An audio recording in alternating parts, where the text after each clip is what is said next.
My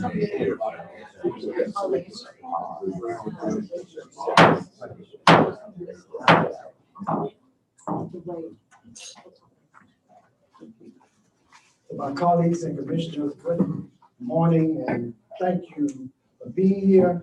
And welcome to Henrico County, which is not a stranger to many of you. You've been here before, but thank you so much for being here this morning as we get together again. The new creature, the new family member, and all of us. As you know, your present chair uses metaphors a lot. And so if someone is in our audience, what's he talking about? I use metaphors a lot.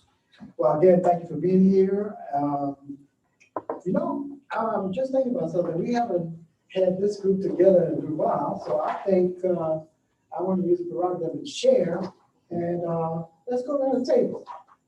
Introduce yourselves. We haven't done this in a good while. So my knowledge, am I right? Okay, let's start. We start over here. John James, Henrico County Manager.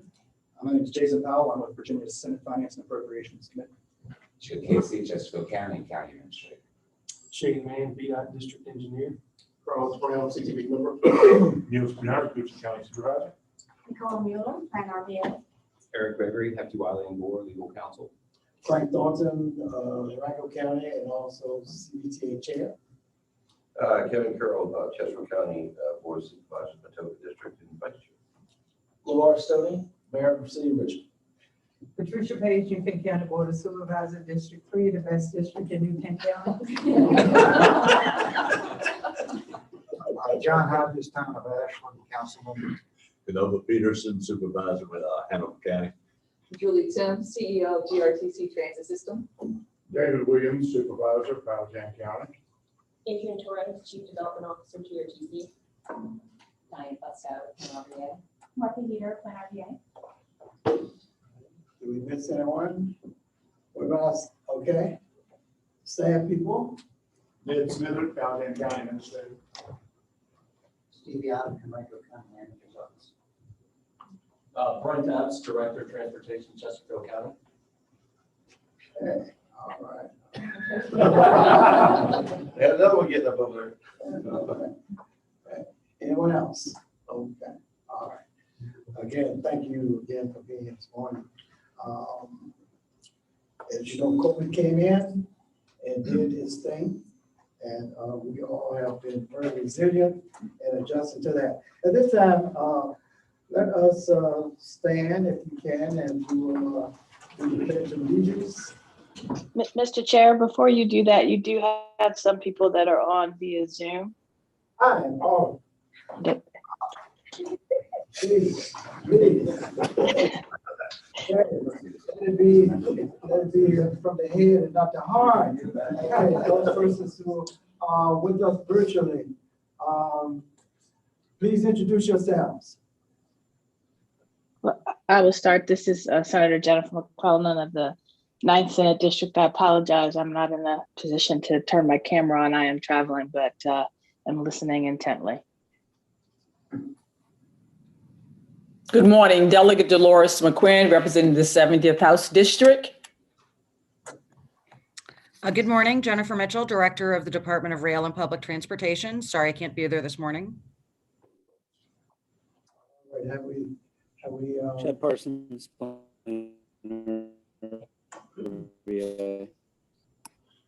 was Chet Parsons with Plan RBA. Chet Parsons with Plan okay, RBA. Chet Parsons, on my main person, okay? I think we have covered everyone. We don't want any omissions, okay? All right, now we can go to that page. I pledge allegiance to the flag of the United States of America and to the republic for which it stands, one nation, under God, indivisible, with liberty and justice for all.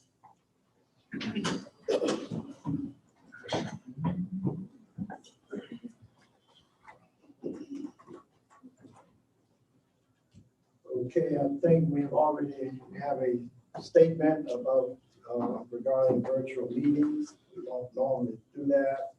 Oh, by the way, before we go to the items, I do want to say, perhaps you know now where things are located. If you must get any type of food or sustenance, is right, this little one right here, and a little some libations back there too, good libations. And restrooms are not far. Restrooms are not far. So as any of us, if you need any type of directions how to get to those. So I won't speak for anyone else, but myself, but it's always good to know what critical areas are. All right. Okay. At this time, Madam Clerk, we have a roll call for certification of quorum. Thank you, Mr. Chair. Good morning, everyone. I'll start with Town of Ashland. Mr. Hodges. Here. Charles City County, Mr. Coda. Chesterfield County, Vice Chair Carroll. Here. Houston County, Mr. Spoonhour. Here. Hanover County, Mr. Peterson. Here. Henrico County, Chair Thornton. Here. New Kent County, Ms. Page. Here. Powhatan County, Mr. Williams. Here. City of Richmond, Mayor Stoney. Here. Virginia House of Delegates, Delegate McQuinn. Present. Senate of Virginia, Senator McClellan. Here. Commonwealth Transportation Board, Mr. Brown. Here. DRPT, Ms. Mitchell. Here. VDOT, Mr. Main. Here. DRTC, Ms. Tim. Here. And RMTA, Ms. Dean. Thank you. That concludes the roll call for attendance. Mr. Chair, you have a quorum. Okay, we have a quorum. Very good. Okay. All right, our first item is consideration of amendments to action meeting agenda. Are there any? Mr. Chair, if I may just announce to everyone that there were some slight amendments to the agenda that was distributed. We added additional detail to the TAC update and we did include the meeting date information for next month. So no changes to the agenda in substance, but did want to alert everyone that there was a revised agenda posted and distributed to everyone in person. Okay, would the members be so advised? I don't think we need to special things. Okay. Any other items? Anyone else?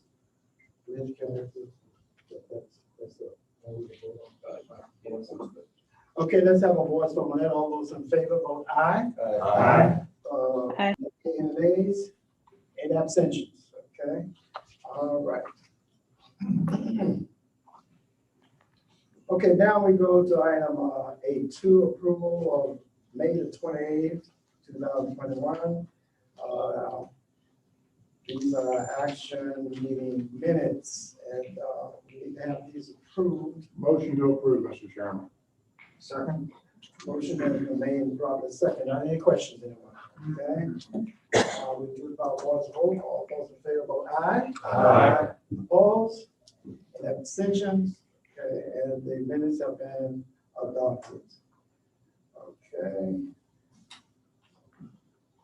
Open public comment period. Do we have anyone who is online or anyone who wants to speak to us this morning?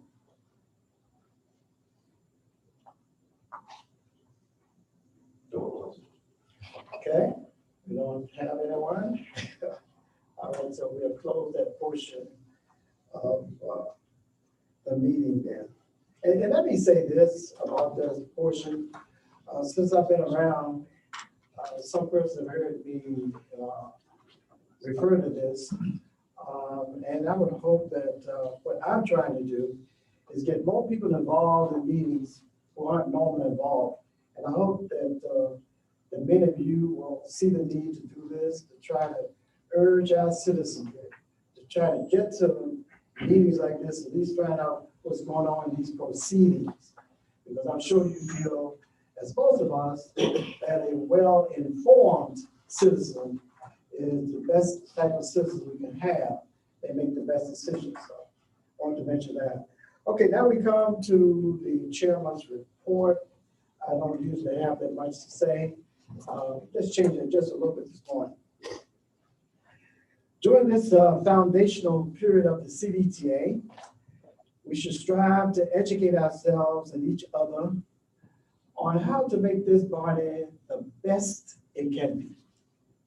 So we are continuing with the opportunity to bring in experts and stakeholders in the subject of transportation and transportation funding for what we are calling the Authority Education Roundtable.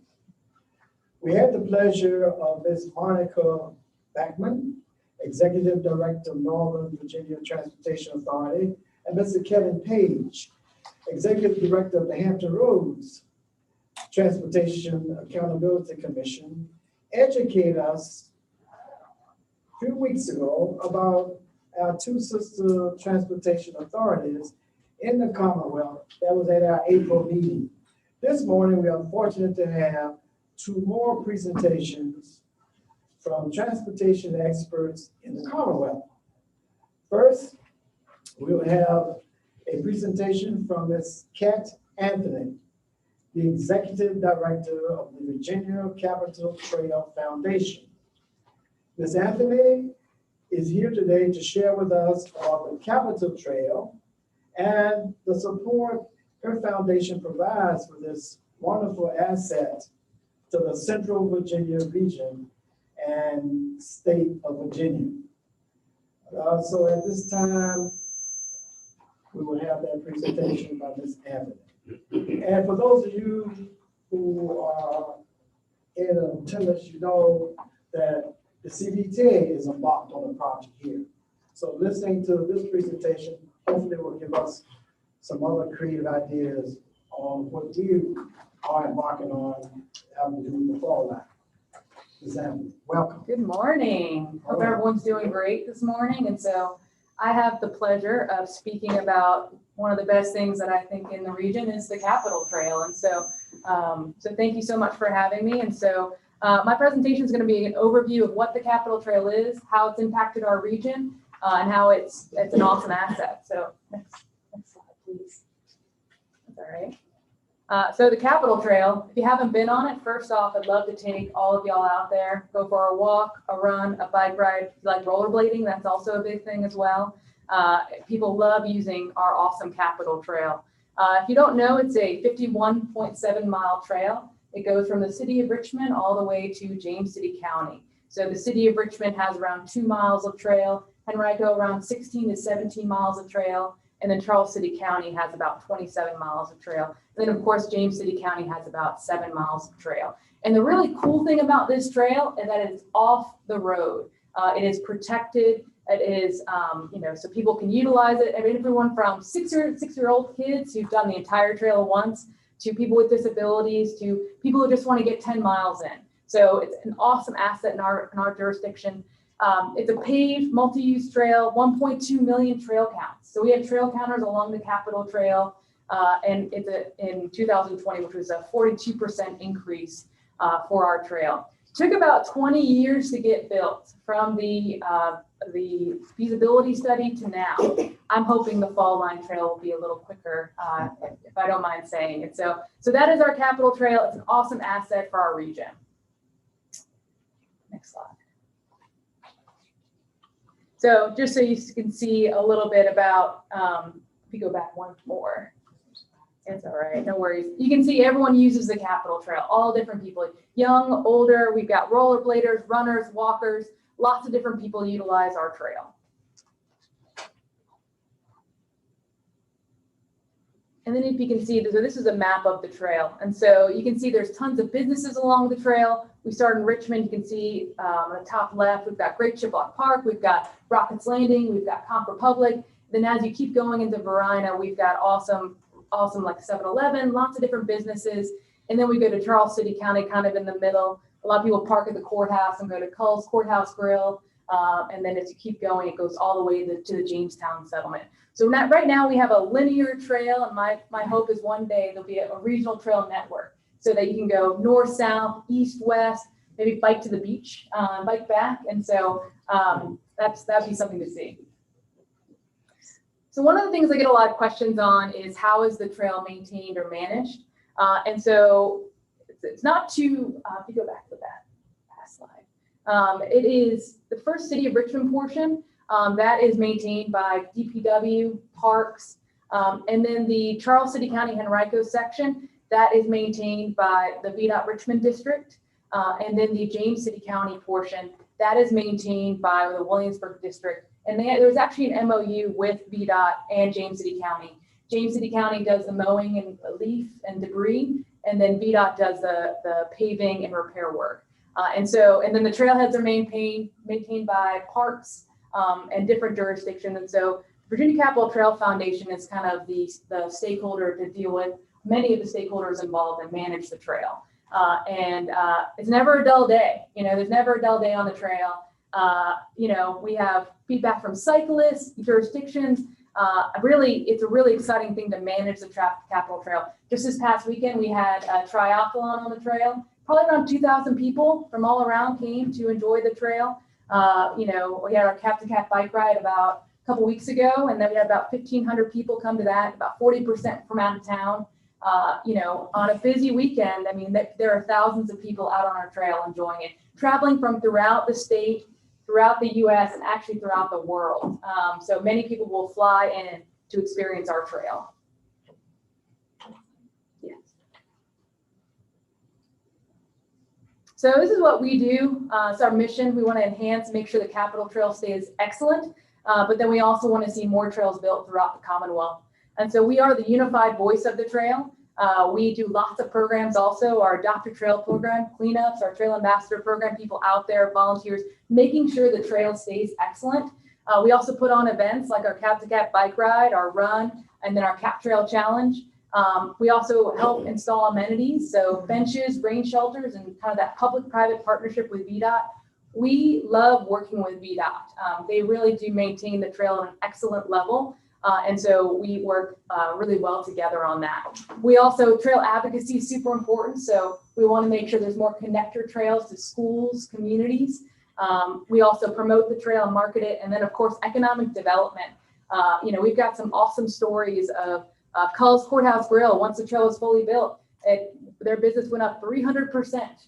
And now they were leasing their business, and now they own the building, they own the next door building, and they started a B&B. And so our job is to make sure people fully utilize that Capital Trail. Next slide.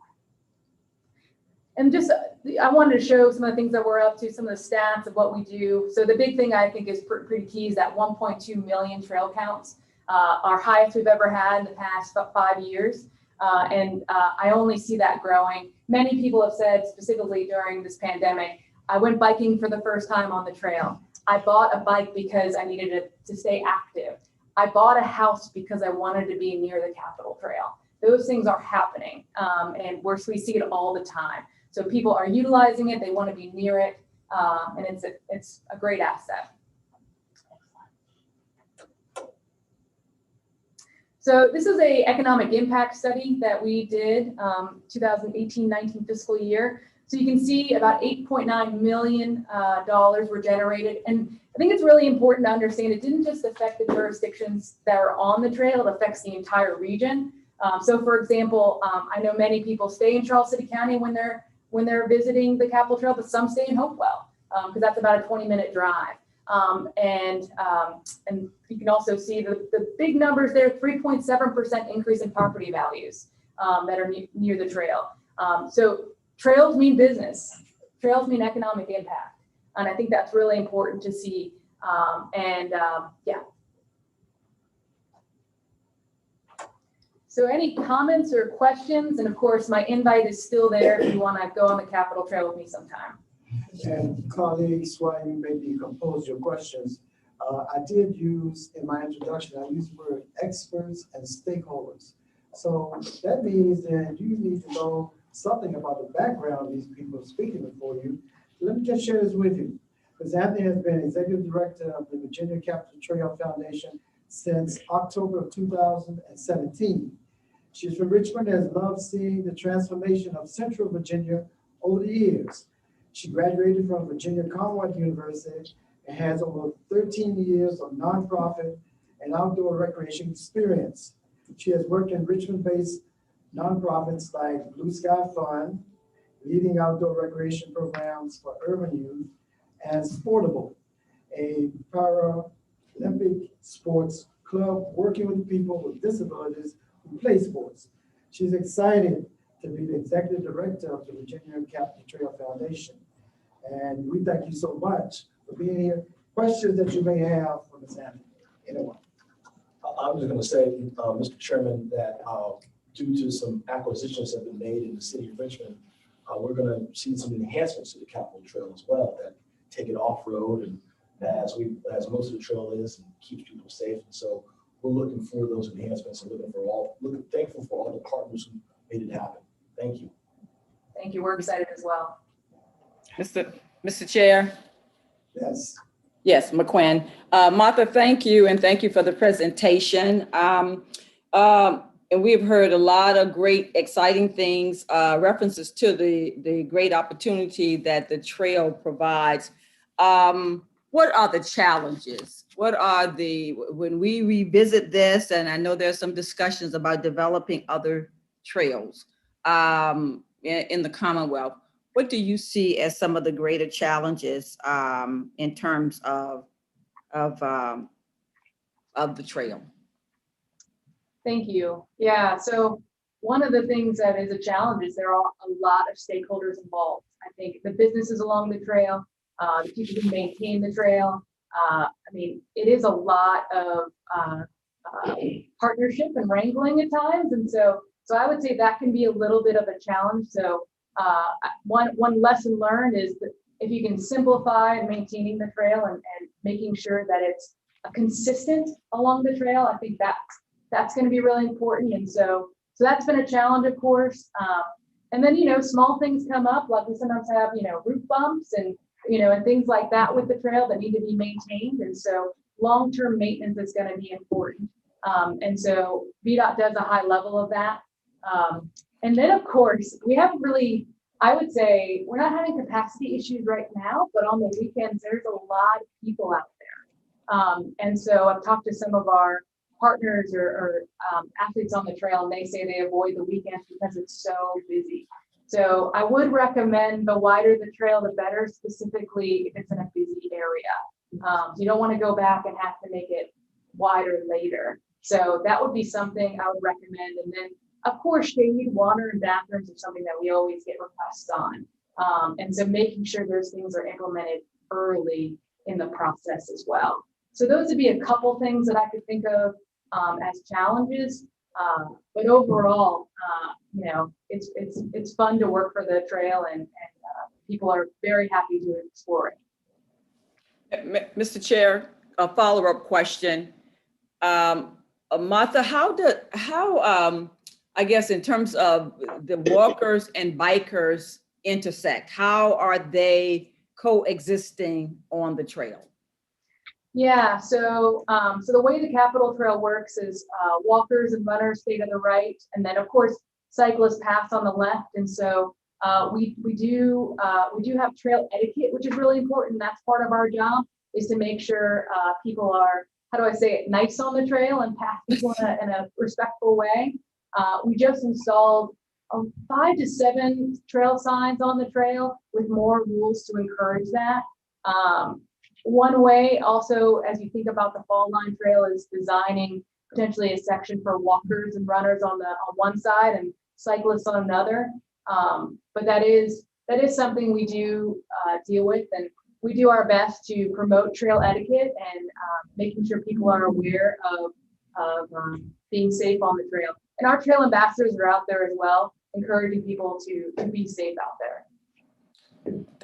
Thank you, Mr. Chair. Sure. Ms. Anthony, would you talk a little bit about trail etiquette? Yeah. The simplest way is not being a jerk on the trail, and so that means staying to the right. So if you're walking and someone's passing you, announcing, hey, to your left, or I like to use a bell. It just sounds a lot better. So it's mostly those things, and so that there's less pedestrian versus like bicyclist conflict. And so it's simple rules that we try to encourage. I like to say this, so when you're driving, there's always going to be one jerk out there, right? And so the trail, though, overall, is that everyone's very excited, very happy, and we just encourage that. So trail etiquette, we do like campaigns and things to make sure people are nice and have a great time out there.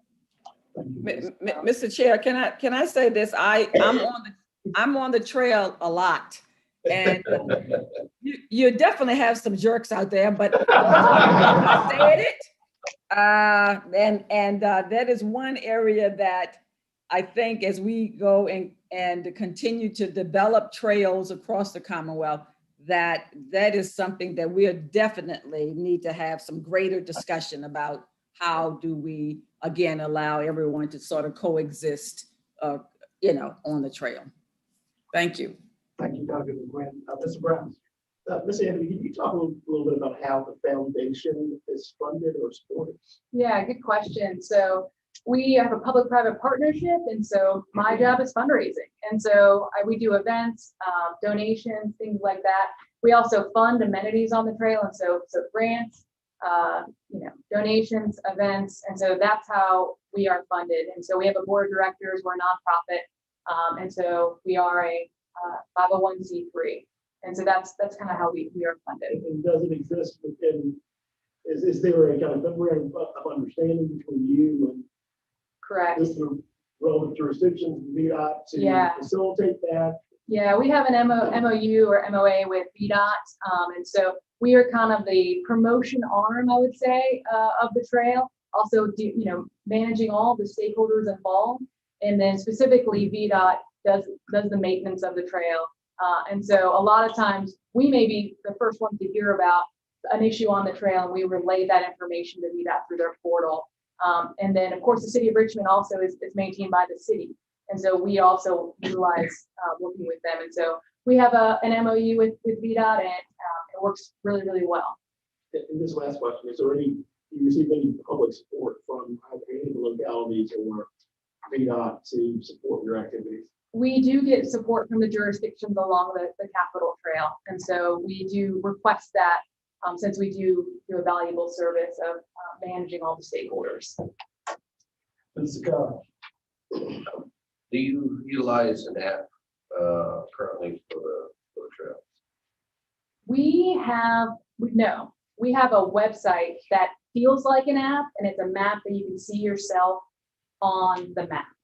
But we don't have a specific app like a tourism app.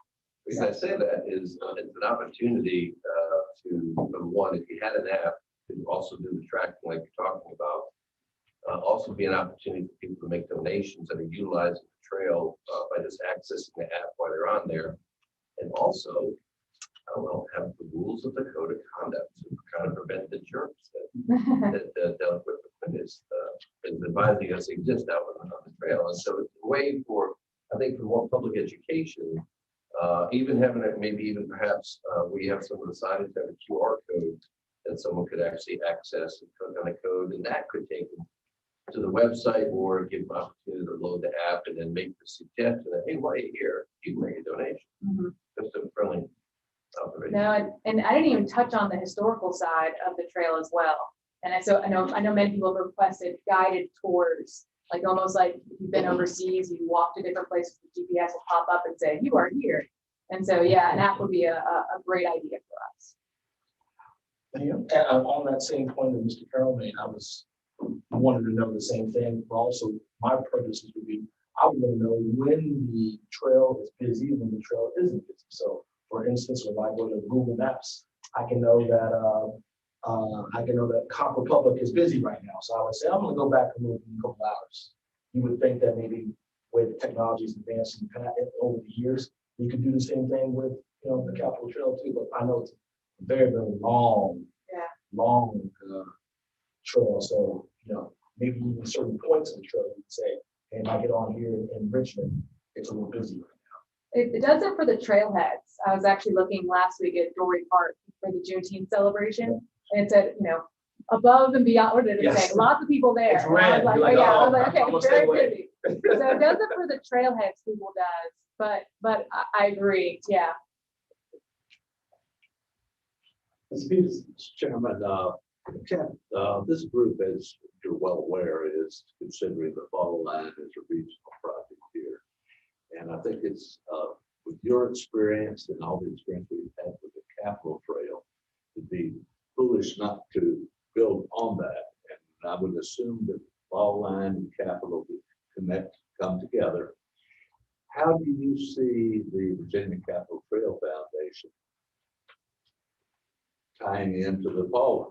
Is this something that you would be looking to incorporate the two together and going forward? And what can you advise this group as we proceed forward? Ashland has already started the project. We do have a piece of the trail in place. The swamp is still in place too, though. So we've got a lot of things to do. But how can we proceed in the best fashion? How can we work with the Virginia Capital Trail Foundation to build a bigger and better trail system? Currently, it's going to connect at the Canal Walk, which the Canal Walk is just around the corner in a way to connect to the Capitol Trail. So this north-south, I actually think the fall end is going to be busier than the Capitol Trail. It's going to be it's just such an exciting time, north-south, and then connect on our east-west. And so there's going to be a lot of stakeholders involved, just like the Capitol Trail. And so we'd be happy to have conversations about what it looks like for VCTF to be a part of managing the Capitol Trail. We've been having some conversations internally with our board, and so that could be a potential for us. Other questions? Representative, we thank you so much for your wealth of information to share with us. And again, thank you so very much. Thank you. And the invite's still there about coming out to the trail. Thank you. Okay, moving on. Our second presenter this morning will be Mr. Jason Powell, the Special Projects Deputy and Legislative Fiscal Analyst of the Senate Finance Committee. Mr. Powell will be talking about sharing transportation overview and 2021 overview. Information about his background. Mr. Powell joined the staff of the Senate Finance Committee in 2007 and serves as the Special Projects Deputy and Legislative Fiscal Analyst for the areas of agriculture and forestry, natural resources, and transportation. Prior to joining the staff, he worked for the Virginia Joint Legislative Audit and Review Commission from 1999 to 2007. Throughout his career, Mr. Powell has served on various staff committees for both the Southern Legislative Conference of the Council of State Governments, as well as the National Conference of State Legislatures. He holds a bachelor's degree in political science and a master's of public administration from Virginia Polytechnic Institute and State University. Mr. Powell has completed both the Commonwealth Management Institute, 2006, and the Virginia Executive Institute, 2015, within the L. Douglas Wilder School of Government and Public Affairs at Virginia Commonwealth University.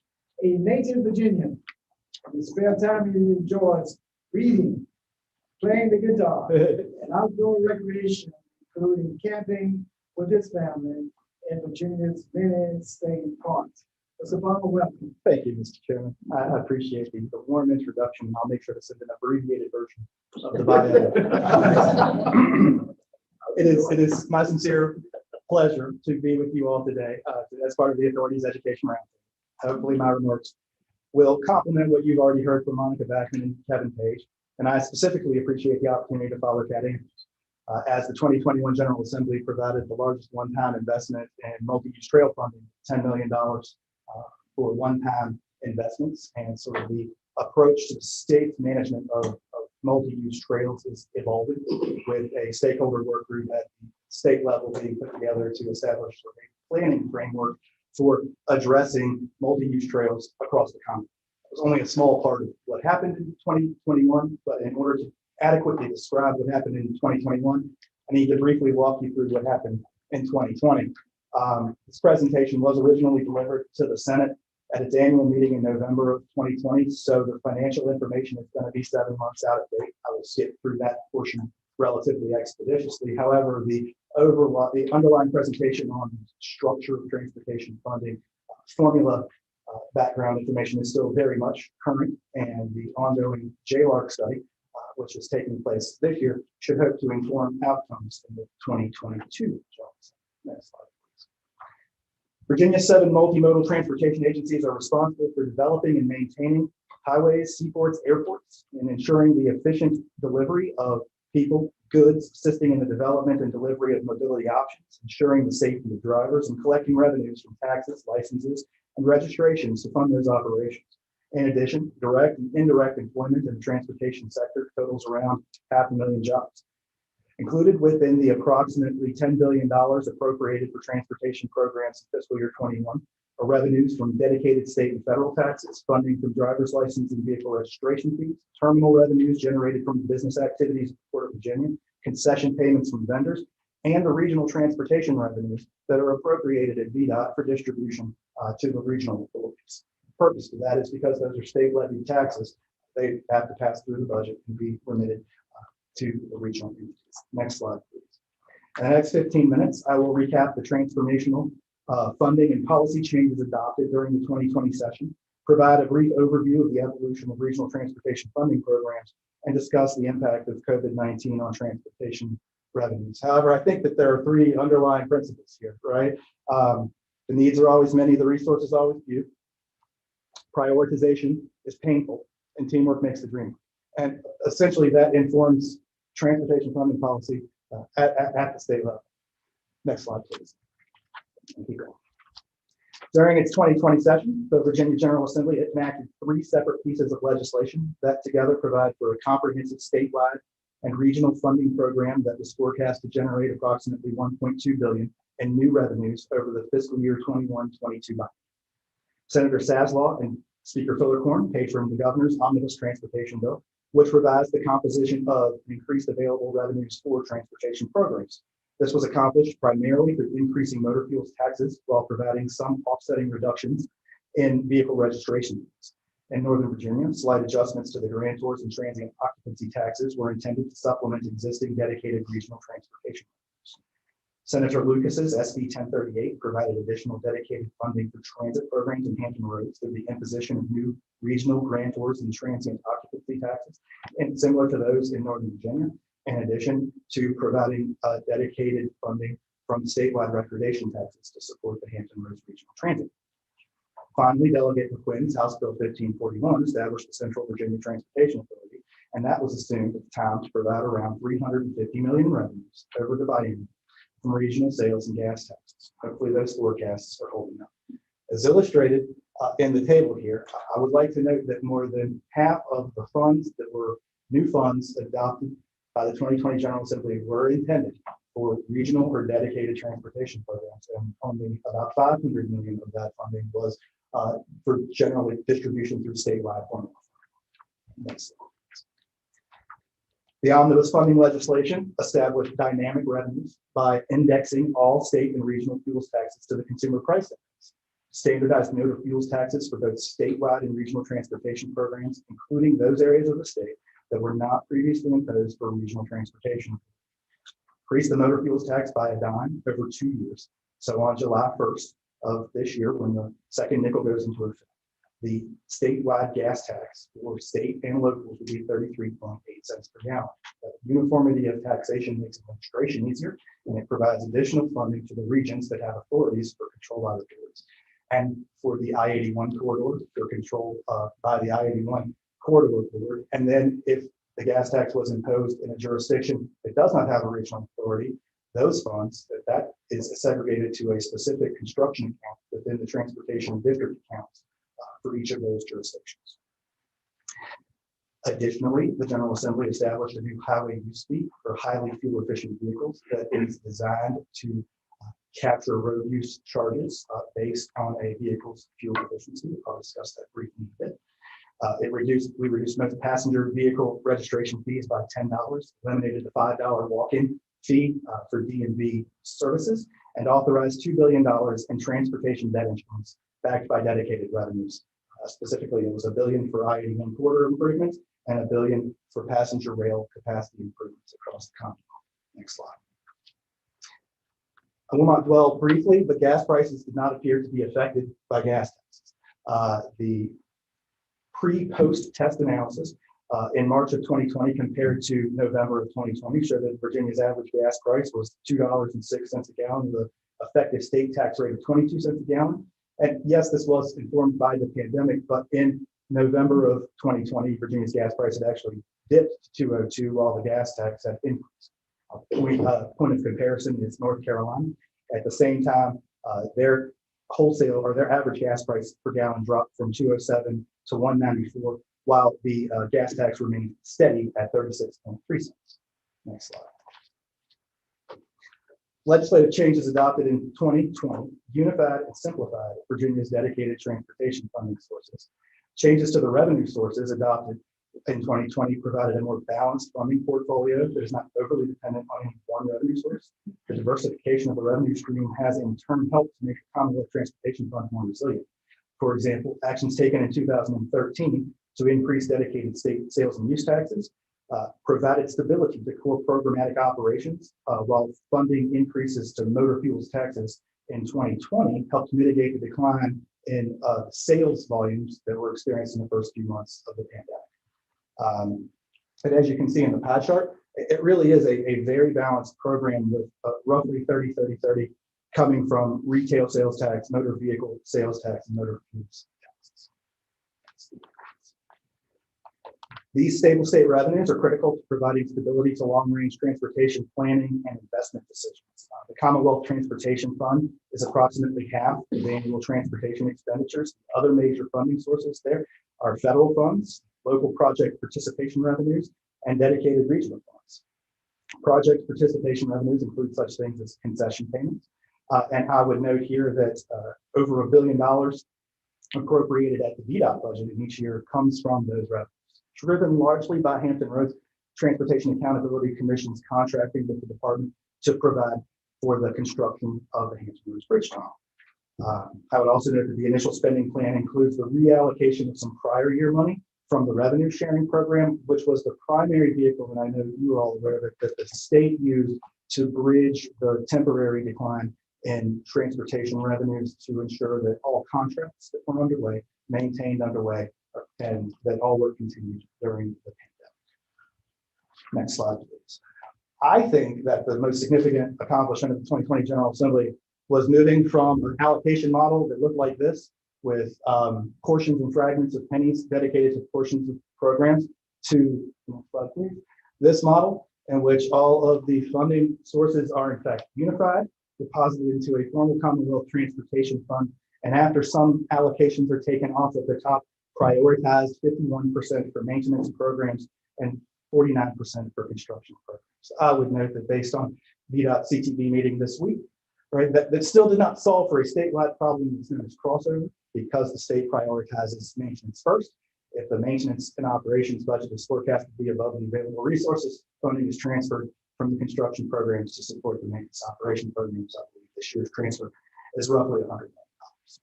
Next slide. The Transportation Trust Fund formula was also adjusted in the 2020 General Assembly with specific allocations provided for all nodal agencies. In this case, DMV, which had never had a dedicated modal allocation, was provided a stream. The Commonwealth Space Flight Fund, which had traditionally been an off-the-top allocation, was provided a dedicated funding stream.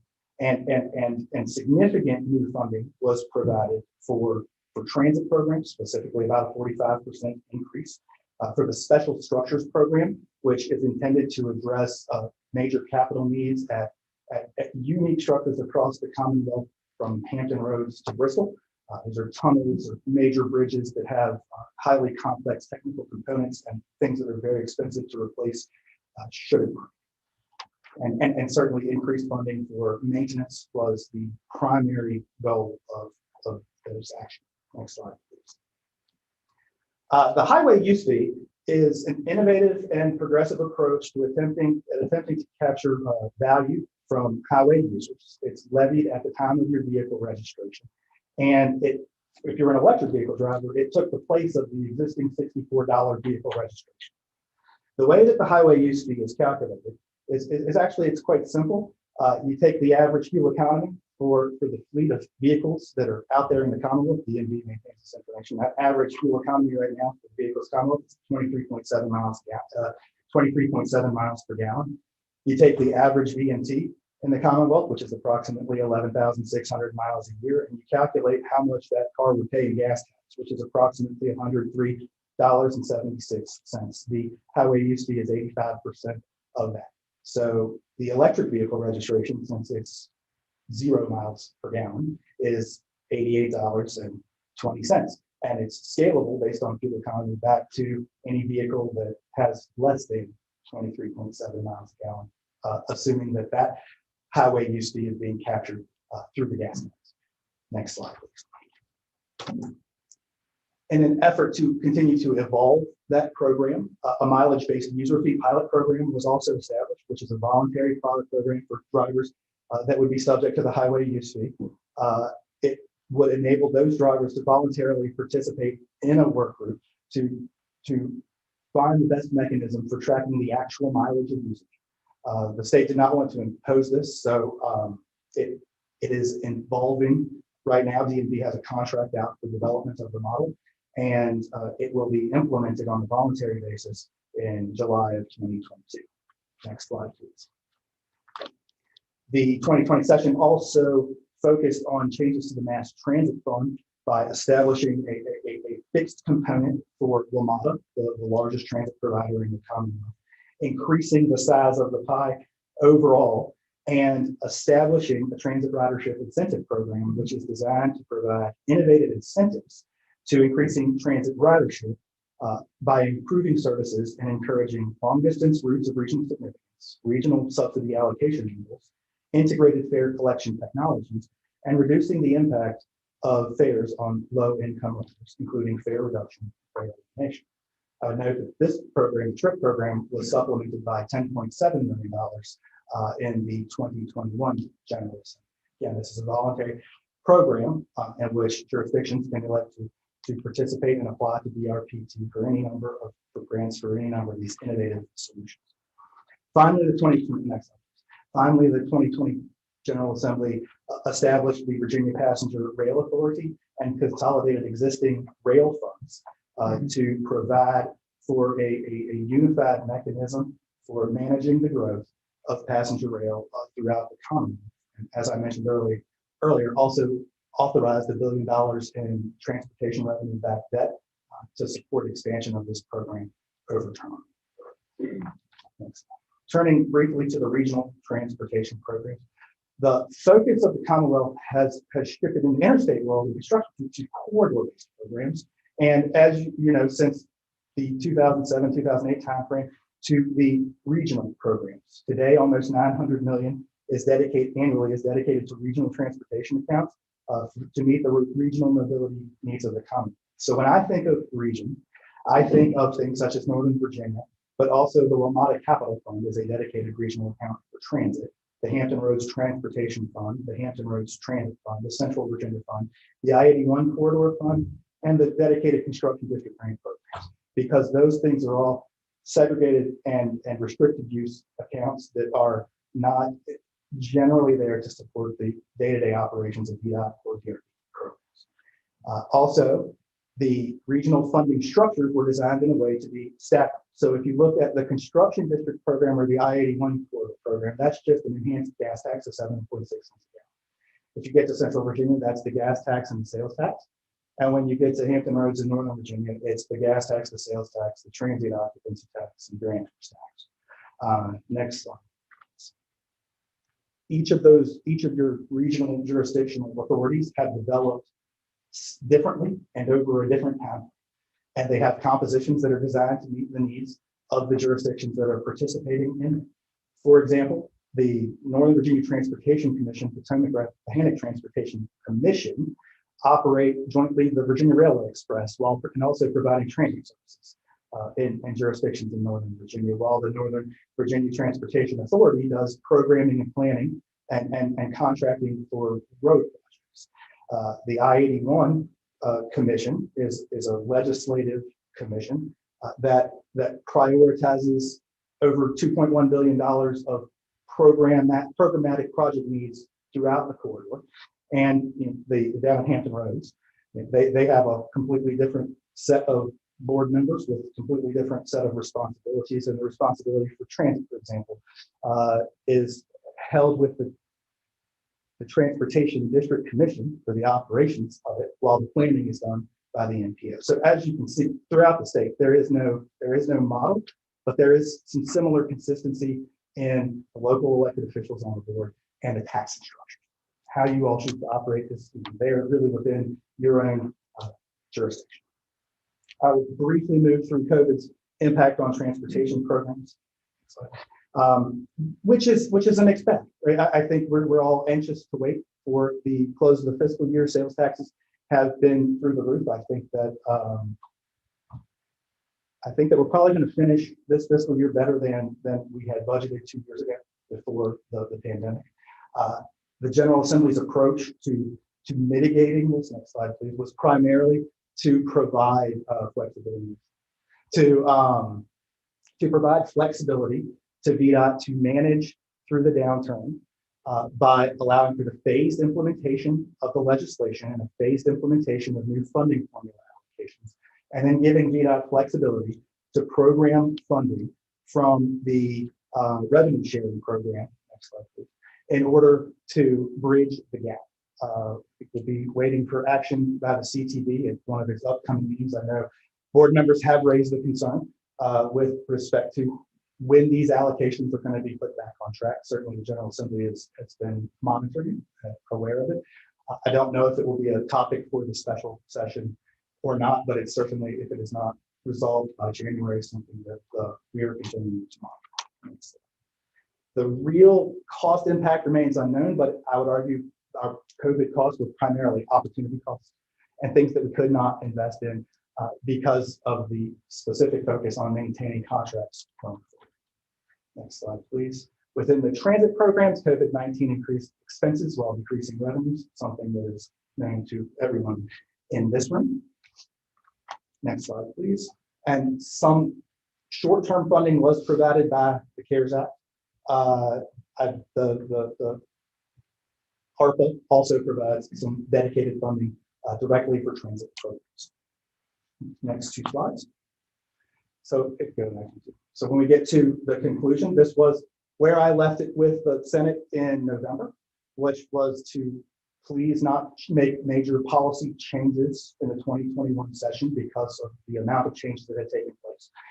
That was largely, those policy positions were largely kept in place, and the main action that took place in the 2021 session was primarily the 2021 Transportation Initiative, which provided $323.4 million in one-time funding for one-time uses that included intercity passenger rail, improvements to the I-64 corridor, the Ramada Capital Program, $10 million for regional trails, $10.9 million for fare-free and long-distance transit programs, and a redevelopment demonstration program for autonomous vehicles in the city of Falls Church. That concludes my prepared remarks, and I'm happy to take any questions. Mr. Powell, share a plethora of information to us. So, Commissioner, whatever questions you may have, this is your moment. Mr. Chairman. Mr. Powell, many years ago, there was a concern that we were taking in more miles of roads into the state system, such that, if you pointed out, money first have to go to maintenance of roads. There was a concern that there wasn't going to be money for new construction. What's that trend line look like there? Mr. Chairman, Mr. Willis, I think that trend line is positively improved with the increase of the gas tax. As I noted earlier, we haven't really, the problem isn't completely solved and has never been completely solved for the transfer crossover funds from construction programs to maintenance program is $100 million a year. I think that you can get ahead of that. There are certainly some opportunities to get ahead of that with federal funding that may be coming, specifically that's focused on maintenance programs, because if you can clear a backlog, then you're making real headway. But right now in a steady state, I think it depends based on the condition of the road that need to be maintained in any given fiscal year, but it's a very positive trajectory. School now. Thank you for your presentation. Going back to your slide about the how dynamic statewide regional revenues, where you talk about the 10% or 10 cent increase over 2 years. Is that all localities or just those that don't have regional authorities? So for example, we implemented the CVTA and imposed a new tax on gas. Is this 10 cents in addition? Yes. Or- So the 10 cents over 2 years, right, is a statewide dot that goes to that's essentially on the slide that shows the allocation. That's the $525 roughly $1 million formula allocation. The 7.6 was added in CVTA and it already existed in some places, but that was what was added throughout the state. So if you're in Lynchburg, for example, you got a 17.6 cents gas tax increase that when fully implemented on July, right? Of that, the dime would be within the CTV world. The 7.6 would go to your construction district account it's still programmed by CTV, but it's for your district's construction program specifically. And then the next slide, we're saying that adding 17 cents per gallon did not increase the price. Between on the data that I've collected and the analysis that I did jointly with the administration folks over several years using American Petroleum Institute data and the AAA gas prices, right? It did not. Do you know who eats that cost? It's within if I could make money predicting motor fuels taxes, I would probably not be speaking with you. I mean, I love it, but I just think I probably have a different. Mr. Al, the gas tax is imposed not at home, but at the wellhead, right? It's imposed at the wholesale level. So essentially what you saw is the elasticity of the pricing as the cost of gas went down. The consumer didn't realize a increase in cost because the cost to the supplier was lower. Because this is at the wholesale. Yes. And you know, it washes through in the pump price. Thank you. Appreciate it. Yes, sir. Other questions, Ms. Powell? If not, Ms. Powell, thank you so very much for that information. All right, let us move on now. We go to Mr. Attorney. I just make one comment on this before we move on. So many of you know that we worked on growth in the CBTA for a number of years, and I usually come with your annual plan RVA TPO meetings, and I would preach, lecture, evangelize around this issue. But what you didn't know is that one of my co-conspirators and someone who was feeding me and providing me the information I was sharing with you during the sermons was Mr. Powell. Going back probably to 2013. So I'm not sure if that makes you I'm happy to. I certainly I'm not embarrassed or ashamed. I very much enthusiastically appreciate the opportunity to be involved. And yes, it was easy enough to provide some rough sketch revenue estimates and framework information because sale taxes were easy to capture. You already had local option sales, so you could roughly benchmark off of that. Gas taxes, after years of trying to figure out, it really is proportionate to population. And so you were able to get a good back at the input, but I appreciate it. So to walk into put us together and all of the resource I've been able to provide to you and to the board, thank you for the opportunity. We look forward to what you. So I just want to say that, as you always say, there are many behind the scenes that allow us to be where we are today. And as you saw, when you look at around the state, the ball was rolling downhill with regard to the regional authorities. And I think many of us felt that if we did not get involved at the time that we did, the window of opportunity might not have existed. And Mr. Powell was there to provide some of the data and resources to help paint that picture, create this urgency. So I want to help you acknowledge that. Thank you. Thank you, Mr. Brown. Of course, we all are familiar with the fact that you can't do transparency for the most part. We appreciate that. Okay. I'll go to committee reports, CVTA Finance Committee report. Thank you, Mr. Chair, and good morning to everyone. Good morning. Mr. Chairman, due to summer schedules, the Finance Committee did not convene in June. But in our upcoming July meetings, we will be continuing our discussions on the regional project financing and the authority's investment policy. That's among other things we will have on the agenda. Now I will ask Mrs. Heater to present the financial activities report and the memorandum of agreement between CVTA and Localities. Ms. Lee. Thank you, Mr. Chair, Mr. Mayor. Before you and in your packet is included the finance activities report. This did not, as Mr. Mayor indicated, go before the committee because that committee meeting was canceled, but it is here for your information and it's not an action item, but just here so that you can see the through March of 2021 revenues and disbursements. I'll give a brief global update. I believe that it was yesterday that we got the latest round of disbursement information from VDOT. And so we are working through this month's distribution approvals with the local governments, but everything is going on. And of course, always with gratitude to the Chesterfield County staff for managing that process. Any questions? Any questions from Ms. Huber?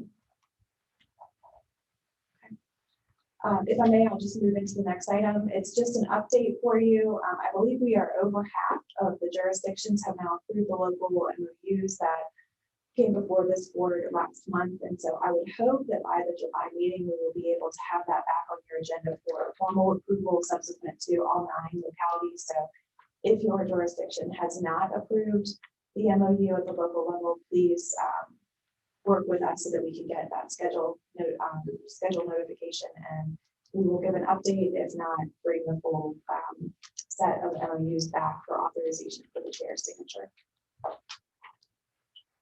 Any questions? Anyone?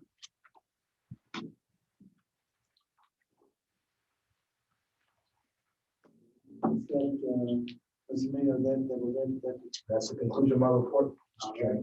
No questions on the report. This time we have the CVTA Technical Advisory Committee update.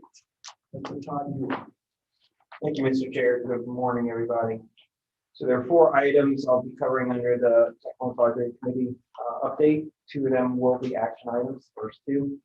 So the first item is following commitment letters. Following the discussion and motion that was unanimously approved at the May 28th CVTA meeting, the staff was directed to draft letters to the Secretary of Transportation and the CPB indicating the CVT's commitment to provide required match for the consensus round smart scale allocations directed to following trail projects. Additionally, staff was directed to draft letters to our federal representatives indicating the CVTA's commitment to making the completion of the trail a regional priority. So as we heard Ms. Anthony say, the Capitol Trail took about 20 years. The goal, I think collectively in this room, is to get the fall line completed much quicker than that. Particularly Henrico County, our internal goal is 5 years for completion from pretty much today. These letters have been reviewed and signed by the chair and will be distributed pending action by the authority. The draft letters are included in your agenda package beginning on page 16 under tab 3. And Mr. Chair, this is an action item. Mr. Chairman, I make a motion to distribute the letters. Second. Motion has been made, probably second. On any questions? We do a recorded vote on this one. Good. Tom Basham, Mr. Hodges. Aye. Chesterfield County, Vice Chair Carroll. Aye. Richland County, Mr. Spoonhour. Aye. Hanover County, Mr. Peterson. Aye.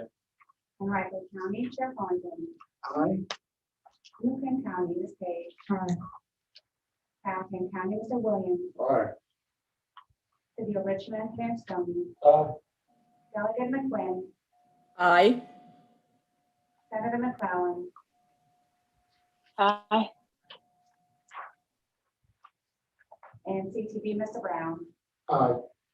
Thank you. That concludes the roll call. Okay. All right. Okay. Next item B under item 6, the FY22 local allocation plan. The CVTA has an obligation under the code as approved in the legislation that established the authority, as well as the adopted bylaws to appropriately allocate revenues collected and distributed by the state to eligible transportation uses. The local allocation plans as called for in the bylaws is intended to serve as a plan to be submitted by each member locality in advance of the fiscal year on how they anticipate spending their projected local allocation. The draft FY22 draft spending plan is included on page 25 of the agenda and was reviewed and recommended for approval by the CVTA TAC at the June 14th meeting. You'll note that 4 jurisdictions submitted items for the plan. There will be opportunities throughout the year to add, remove, or change items as the plan moves forward. The objective is to provide flexibility while offering transparency on how the funds are intended to be spent. This is also an action item that requires the authority's approval to accept this allocation plan. The suggested language for this resolution is on page 24 of your agenda. And I think also, Commissioners, one of the things that the chair would suggest at this point is too that this is very important, particularly I think that I heard the word flexibility mentioned this morning in some presentations, and I definitely think we should keep that in regard to what we can do, and this is also an incentive for our smaller localities to make sure that they optimize this aspect, and I think that'll be very helpful as the family continues to move on. Okay, so it's an action item. Can I get a motion? Mr. Chairman, before we have a motion, I have a question. Yes. There are 4 locations submit for the allocation plan, or 4 selected? 4 were submitted. So every locality has the opportunity, if they know how they're going to spend their money in advance, to submit that spending plan or allocation plan. To date, 4 jurisdictions have done so. Specifically, this is for their 50% share, right? Correct. Not anything else. This is just for the local. That's what needs to be stipulated. So, Mr. Chair, a follow-up to that. So if we're approving this now with localities that haven't submitted, does this mean that every time a locality submits this product, you're going to have to approve this plan? It's a good question. Yeah, that's the intention. Right, and then keep in mind at the end of the year, there's a certification process that is required also by the legislation, which actually is how the money was spent. But as we update, and we talked about it, the tax, having the spending plans updated quarterly. But I do want us to make sure we maintain that flexibility very important. Yeah, Mr. Chair, if I may, I'll just add, I think the expectation going forward, and correct me if I'm wrong, but the TAC expects that these will, in future years, typical years, be bundled. Where online localities will be submitting their plan, but obviously this year, with COVID and capital planning happening on kind of an off cycle, I think we recognize that flexibility was important. And so in future years, I would expect that these would come to you as a block, and then they would be reconciled in the back end with recertification.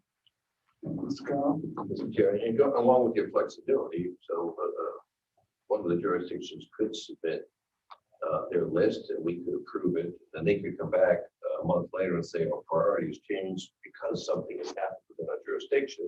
And we now want to use the money for this other project, and that would just allow us to just say, okay, we're going to approve the change, correctly? Yes, sir. The goal is to have flexibility because situations change all the time. For example, a lot of localities wish to use the local funding for match money for other grants. So if they're successful in getting a grant that wasn't anticipated, when the original plan was submitted, then that would be appropriate to modify the plan. Just follow up is that and then at the end of the year when the audit function is completed, that it'll show that the monies were, how they were used, and everything should be fine. Hopefully. Correct. And also point out that, especially as we come out of COVID, in light of Mr. Powell's presentation, we don't really know what the revenues are going to be. So it's hard to develop a complete and whole allocation plan for local funding when you don't exactly know what those dollars are. So Enrico, for example, is taking a very conservative approach.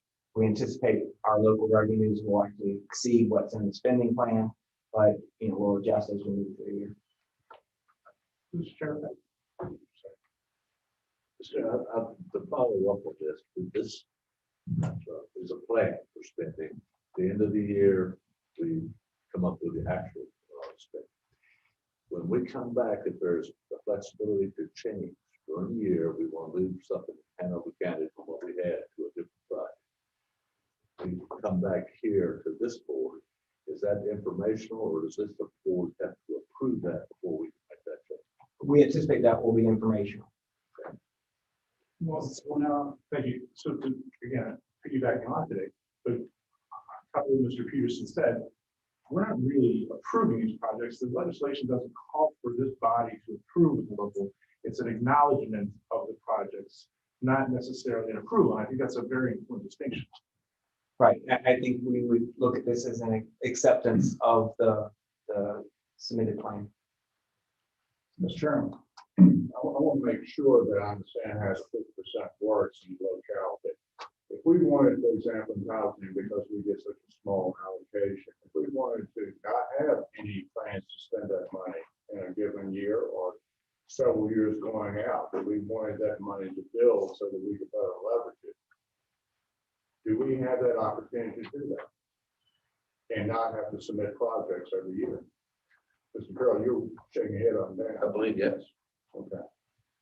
I just want to make sure that I don't have to submit a project against the allocation that I receive each year.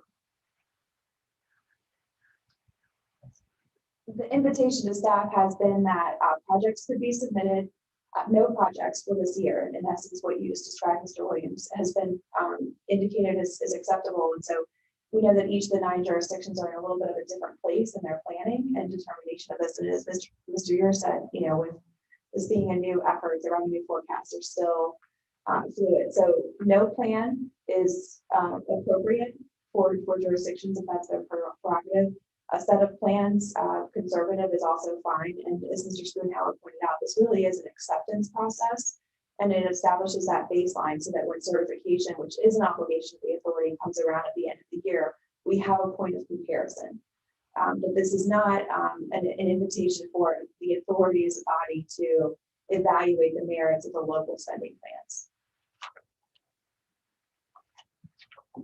So just one mention, so so the code requires that we certify that the dollars have been spent in accordance with the statute at the end of the year. And so we adopted this process to have folks ordinarily provide an advisory plan that we can use for that audit purpose. Is that the correct understanding? That's correct. Okay, so to clarify, this code doesn't require you to have a plan, but the code does require that this body certify the dollars were used for the purposes identified in the statute. So I think to your question, Mr. Williams, yes, you don't have to submit a plan. It's fine to carry the dollars over, as long as at the end of the day, when those dollars are spent, we can reconcile. Thank you, Mr. Brown, because that was my understanding as well. I thank you for your interpretation. Because again, that was what I was coming away with as well.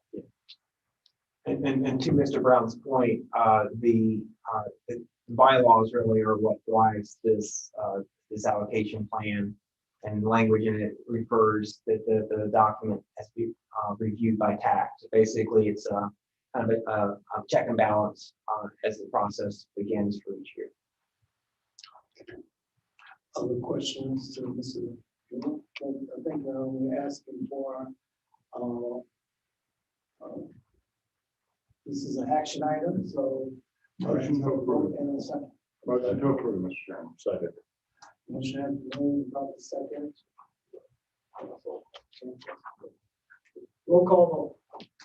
Thank you. Town of Ashland, Mr. Hodges. Aye. Mecklenburg County Vice Chair Carroll. Aye. Richmond County, Mr. Spoonhour. Aye. Hanover County, Mr. Peterson. Aye. And Rifle County, Chair Thornton. Aye. Newtown County, Ms. Page. Aye. Powhatan County, Mr. Williams. Aye. City of Richmond, Mayor Stoney. Aye. Delegate McQuinn. Aye. Senator McFarland. Aye. And CTV, Mr. Brown. Aye. Thank you. That concludes the roll. Okay, moving on to the next item. This is informational. This is for the regional project prioritization. There's kind of two sub-bullets under this because the focus between FY 21 and 22 and FY 23 and beyond is a little bit different as we continue to stand up the organization. FY 21 and 22 regional funding has been committed to help fund the Fall Line Trail if needed. That was discussed at length at the May meeting. Once the localities, in conjunction with VDOT and CVTA staff, assistants develop a spending plan and schedule, we'll have a better assessment of how much CBTA funding will need to be committed to fully fund Fall Line. The allocations that remain out of FY 21 and 22 will then be subject to just as the Fall Line funding, but a more thorough project prioritization process that continues to be developed at subcommittee level. The focus as we come out of the fund spending plan for the Fall Line Trail is to focus on the needs and priorities of the 4 localities that are not directly benefiting from Fall Line. So the work to develop the process continues at the subcommittee level. The next meeting is actually scheduled for this afternoon. To date, the draft recommended project eligibility criteria for regional funding has been developed. A summary of the subcommittee's recommendations is provided for your review. So there is a handout as well as it's on the screen. I will not go into this in great detail for these recommendations this morning, but I'd like to highlight several of the points of interest in this document. It's a lot to process, so that's why this is informational. There is no action requested. We would like to ask all the members to review. If there's any questions or comments, you can feed them back through your TAC representatives, through the subcommittee members, which is headed by Chesterfield and co-chaired by Hanover, or myself as chair of PAC. You'll note that there are 4 categories of projects: highway, bike ped, transit, and multimodal. The intent is to only rank and compare project applications to other projects within the same category. This eliminates the need to quantify benefits across types, as is done in SMART scale, and will offer the authority more flexibility in selecting projects to be funded with the regional funding. Also taking into consideration the previous discussions of the authority members and several of the smaller localities, the subcommittee has added additional eligibility options for highways beyond just minimum average daily traffic volumes, specifically roads that are included in VDOT's arterial preservation network and corridors of statewide significance are eligible independent of traffic volumes. This adds additional eligibility for some of the rural highways.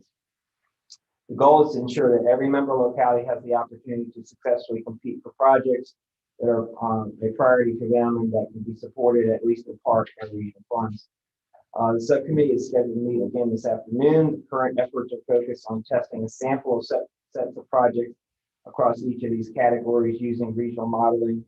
The TPO staff has developed for the regional draft long range plan. So if there's no questions on this handout, again, this is informational. It still has to be revised at the subcommittee level. It will then flow up to technical advisory committee either in the July or August meeting, and then we'll be reunited with the actual prioritization process itself. So you'll have the eligibility piece and then the process that will eventually come to this board for approval. As this is information, any questions you on regional project prioritization one? Yes, sure. Yes. Thank you, Mr. Chair, for your work and for all the work you and subcommittee are doing. Just 2 quick questions. In reviewing the TAC meeting or the subcommittee meeting that you had, it was mentioned that VDOT was going to be helping with the project of sort of coming up with the cost for the trail. Is that at a fee? Do you have charges for that, or is that who's paying for that? That work you done? I'll look to Mr. Mann. VDOT's paying for that work.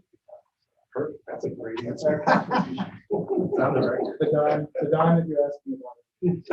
Okay. And then the second question I had was there was a follow-up to the subcommittee regarding the localities that are not on the Fall Line Trail. In our previous meeting, it was discussed that those funds would be treated similar to our 50% funds. But in the subcommittee meeting, there was conversation that it would need to go through a regional prioritization process.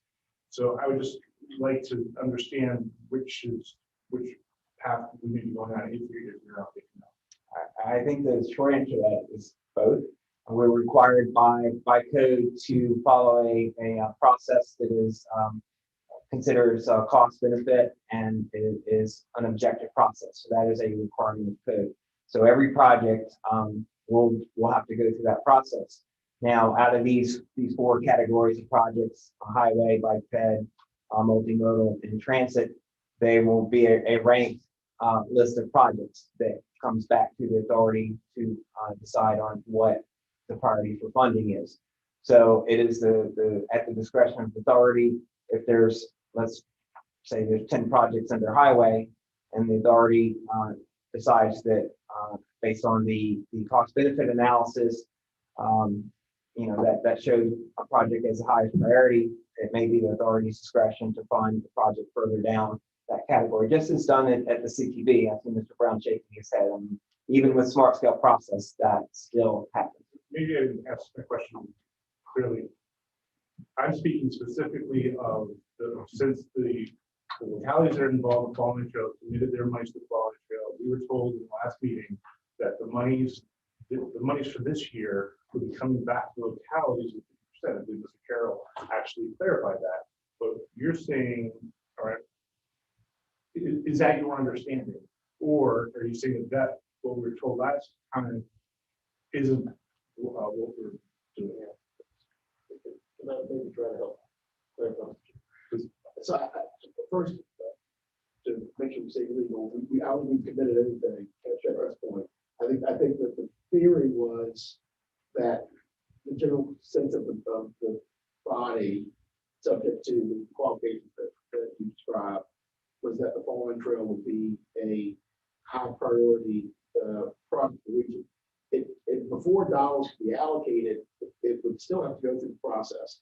So let's say you coming out of the prioritization process, the following trail was ranked number 10 out of 20 projects.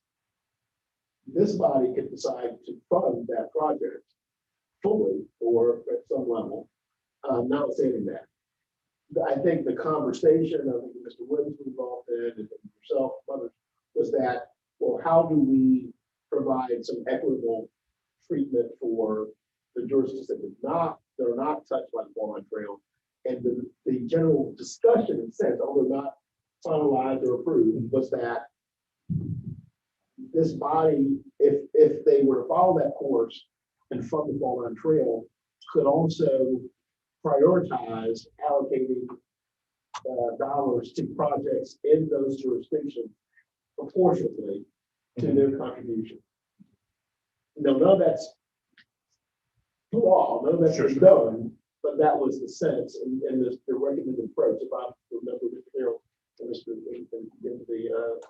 the mayor shaking their head. So I think that's the thought, is that we would, when we got the prioritization process done, we would look at it and say, okay, well, we agree that the following trail is important because it touches a number of the jurisdictions, but for those that have not been touched, we're going to find a way to make them whole, right, by coming up with a fair allocation to support projects in their jurisdiction that would be proportional or equitable to what they have contributed to the CVTA regional fund. Is that after? And Mrs. Spoonhour, this is also, you heard the chair mention about flexibility. This is an area where we can utilize that. Other questions? Mr. Chairman, if I may, follow up on the comments from Mr. Brown, which are always helpful. I understand, the process. So if we take those proportional monies that are going to be going back to small jurisdictions, if we're going to put them against projects in our locality, do we have the flexibility of putting it against the project and then later changing? Do we have to go forward with the allocation and go forward with the project that is put against immediately? Or is that something we have flexibility with?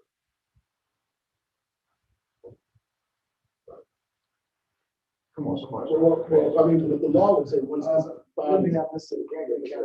as long as they're evaluated and submitted by the locality, I believe you have the flexibility to adjust that plan at virtually any time, as long as you can certify that those funds were spent. I just don't want to be in a situation where I have to put the allocation against the project and then go forward with the project.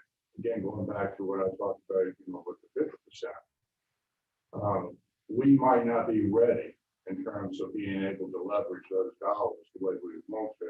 We maybe want to hold those dollars to be able to leverage them for something we would want to do 2-3 years down the road. Yeah.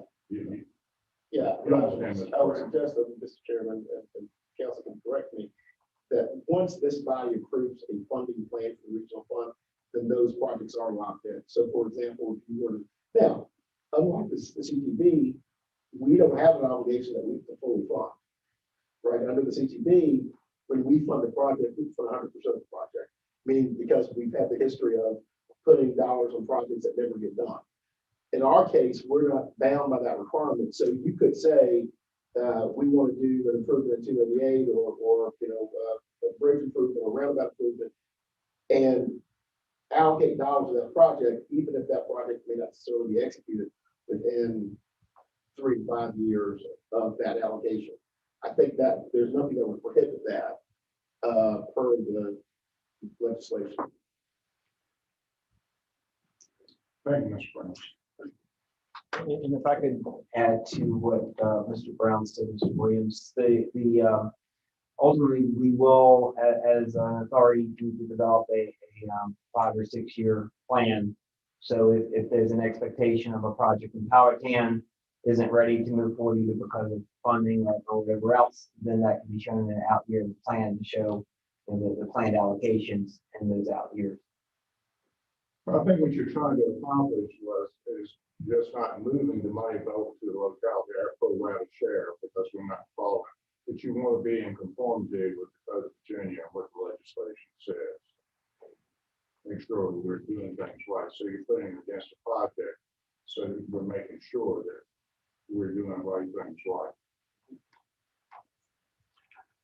And Commissioner, I want to thank you for the question, because remember now, we're going slow. We want to make sure we put everything on the table, there's transparency. So no question is untenable. So thank you so much for the questions. Mr. York? Yes. Last item on the attack report is the transit governance report.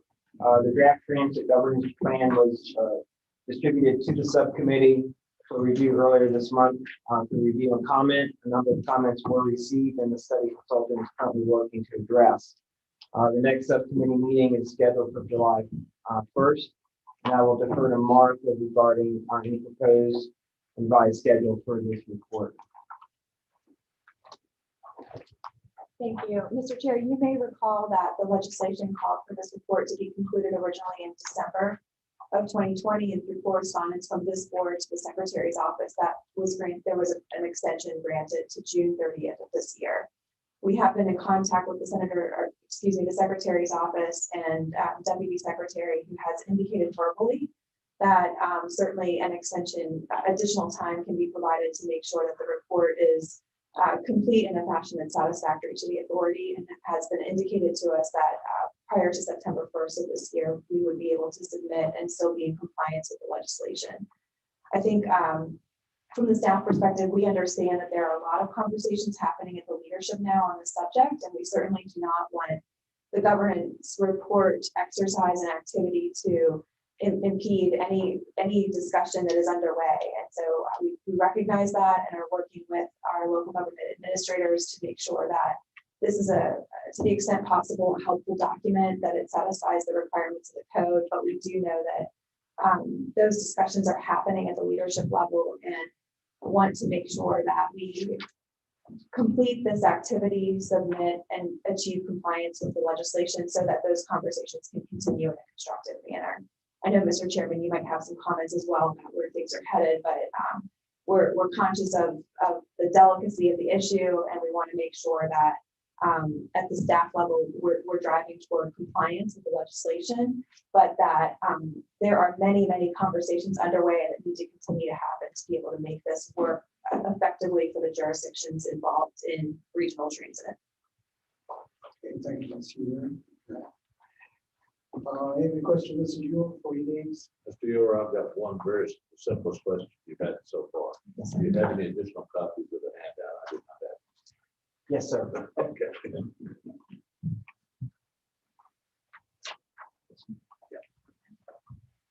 I've got one. Okay, we want now to part, I'll call it yes, the easy stones. 7, appointment of the CVTA Personnel Committee.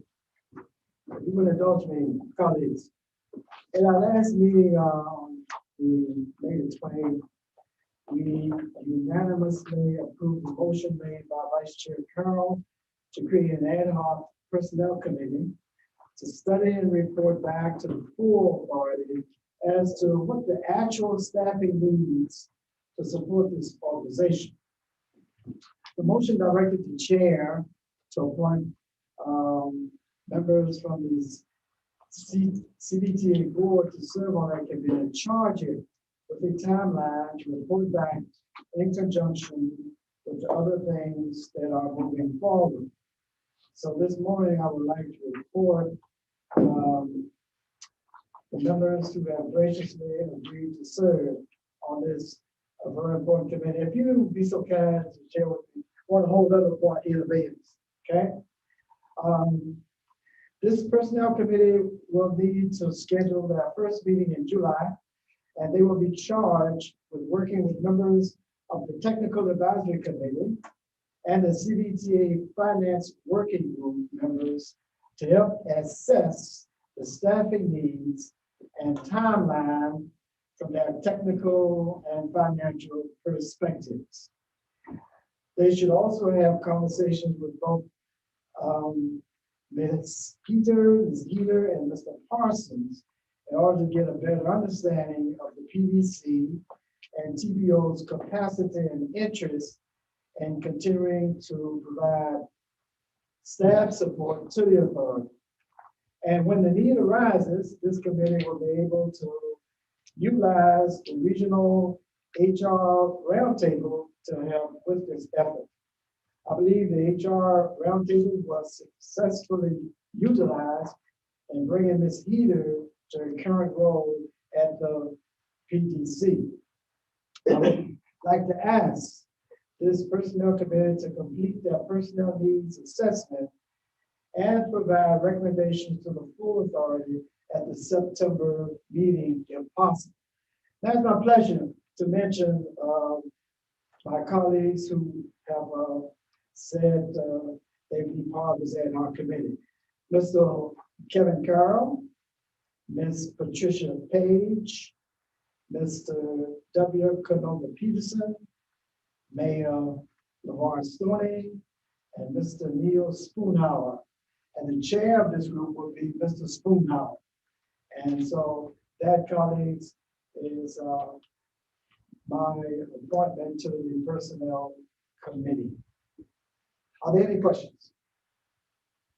Okay, if not, we go to the number 8, second reading of the CBTA bylaws amendment. Mr. Gregory.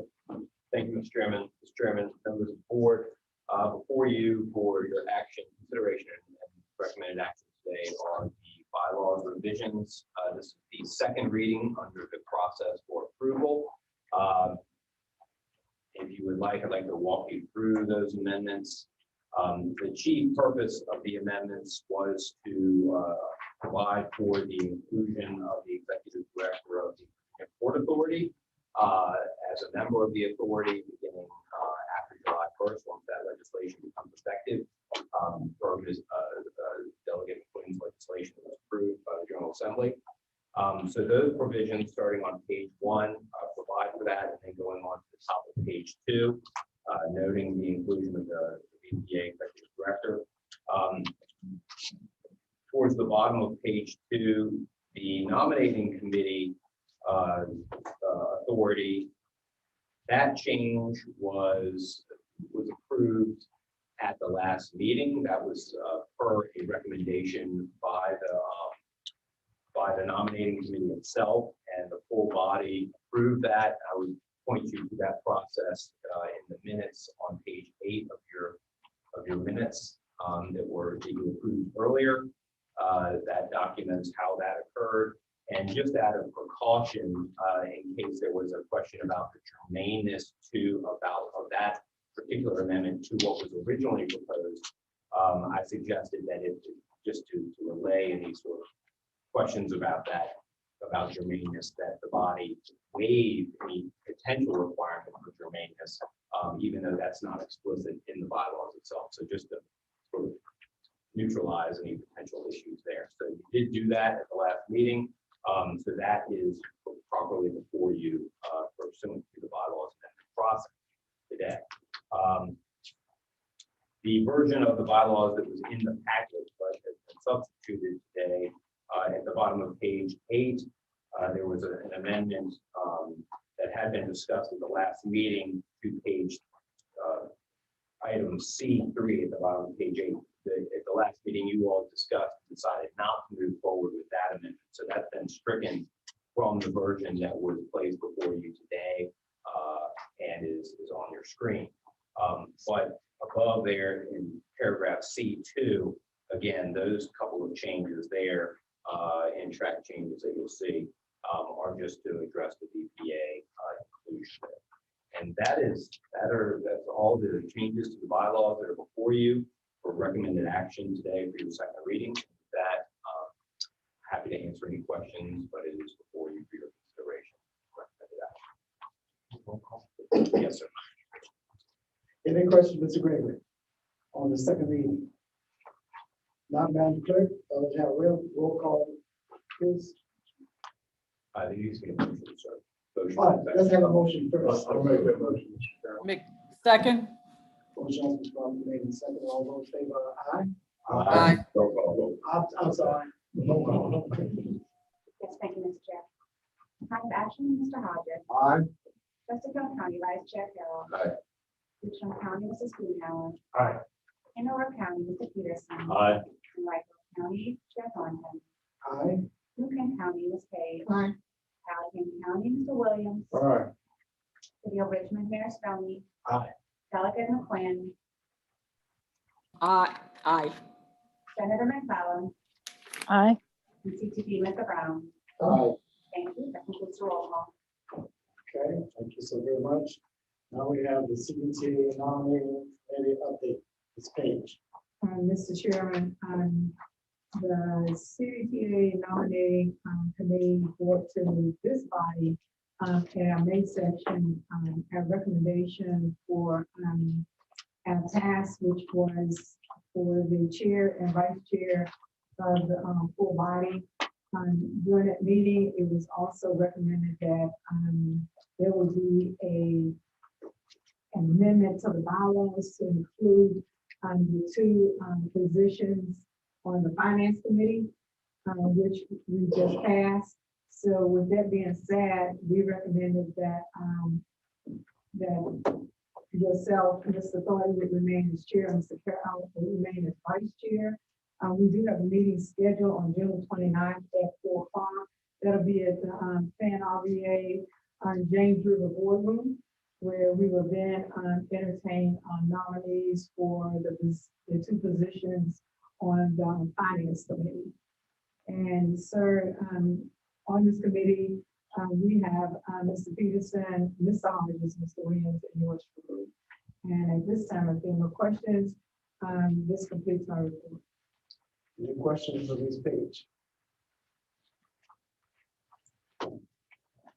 All right, something to it. Mr. Chairman, I move that the nomination be closed. Call question for the chair and vice chair. Do you have a second? Okay. Question? Perhaps Mr. Gregory could clarify. I think the bylaws actually call for the elections to happen in the July meeting. That's correct. so- Sorry. I was a little thrown off. Yeah, the actual election will occur in July. It operates a little differently than Plan RBA or the TPO. Right, they've been nominated, so the election will occur and then there will be on vested at that meeting. That's just how it's set up.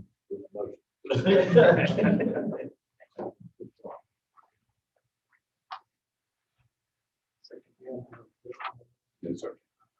Thank you very much, Ms. Page, and the clarification is great. Okay, at this time, FY 22 Regional Public Transportation Plan. Stories. Good morning. Thank you, Mr. Chair. Morning. This is a action item for a follow-up of the Regional Public Transportation Plan that was introduced at the last meeting. You can just scroll down actually to the table. Just going to give a little bit of background before I present the action. GRTC has identified a working consultant in the NPO and meeting with various jurisdictions for priorities for fiscal year 2022.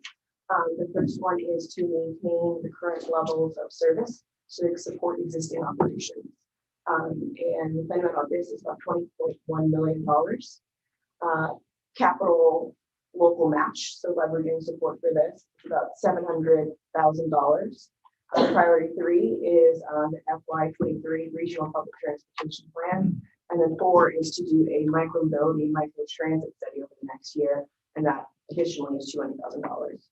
So looking at about $21.2 million CVTA revenues of 15% to support the FY 22 Public Transportation Plan. And we are requesting to use the FY 21 dollars to fund this, which is estimated about $20.3 million for GRTC.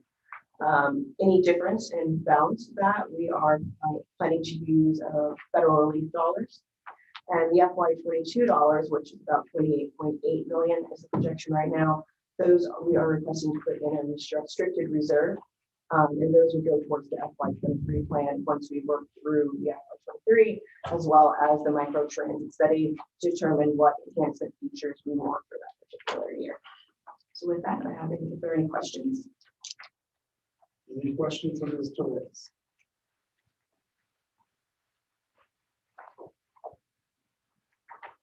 Okay, the chair will accept the motion to receive this. Motion to approve. Second. Motion has been made and called the second.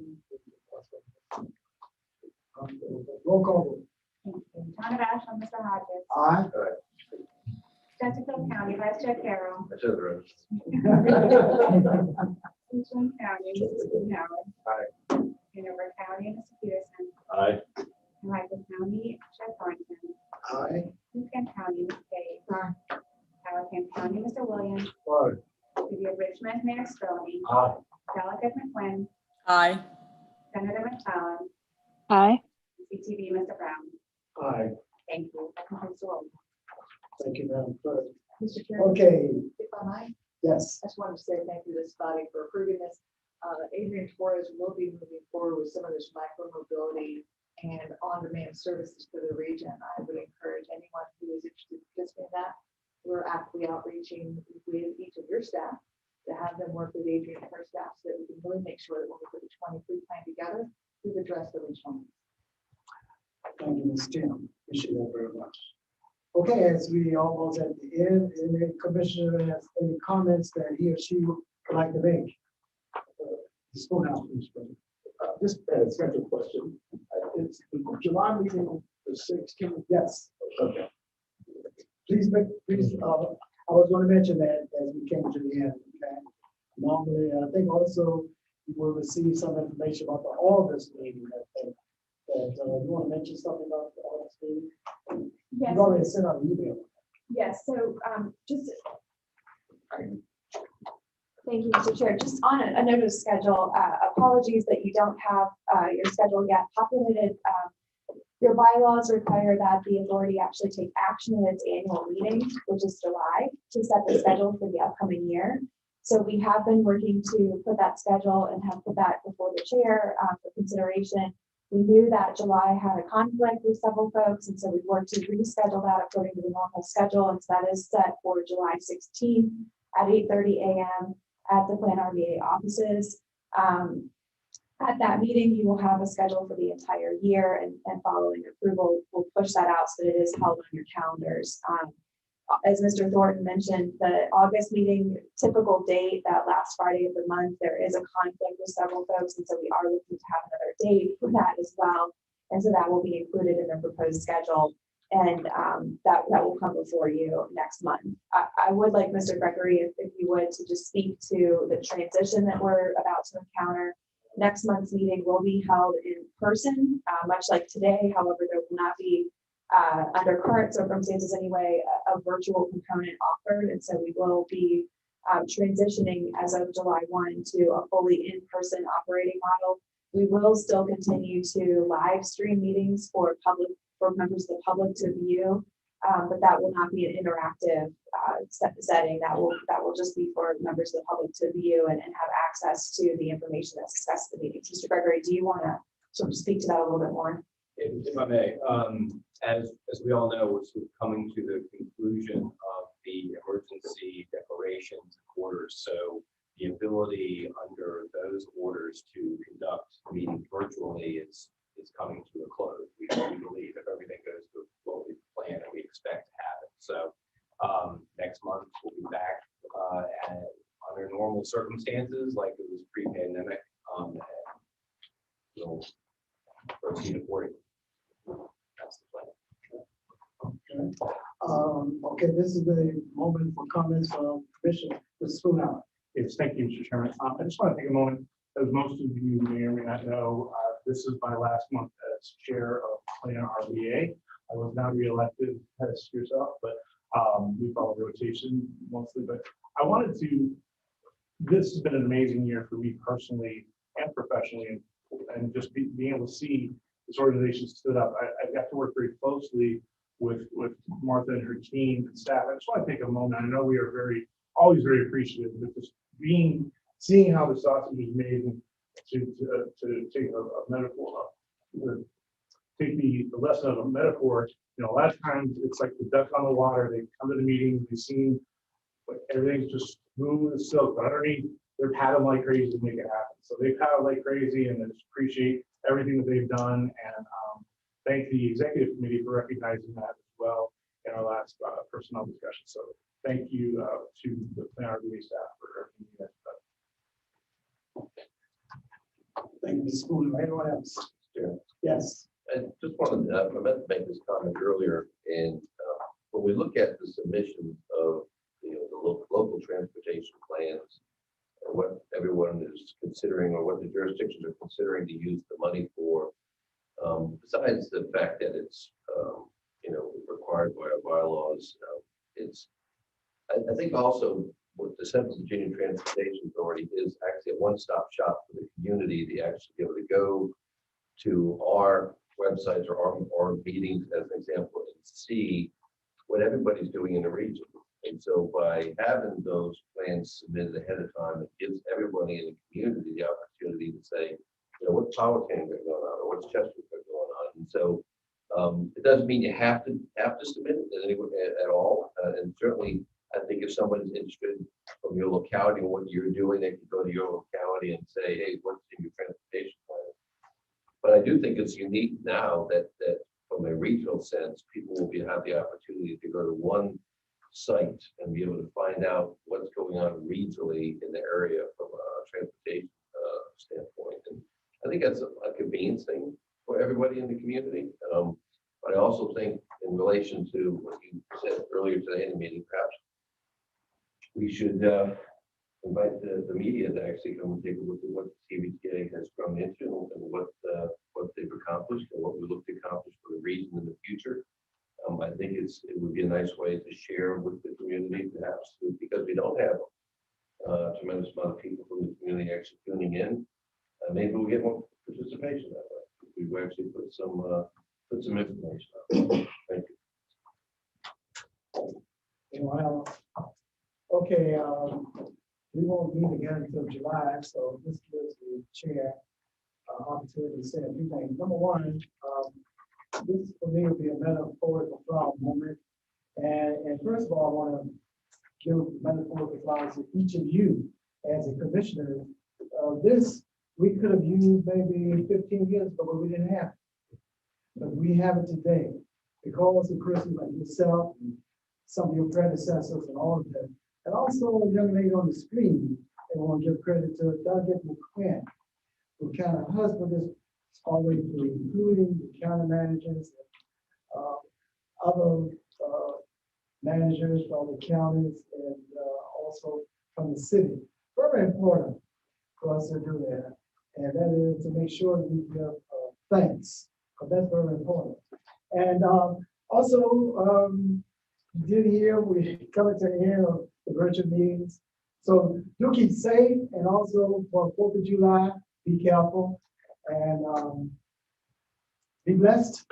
And that's it for us. And thank you for attending. Oh, one last thing. It didn't put in there, and it didn't take a short. Thank you. Have a good one. Thank you.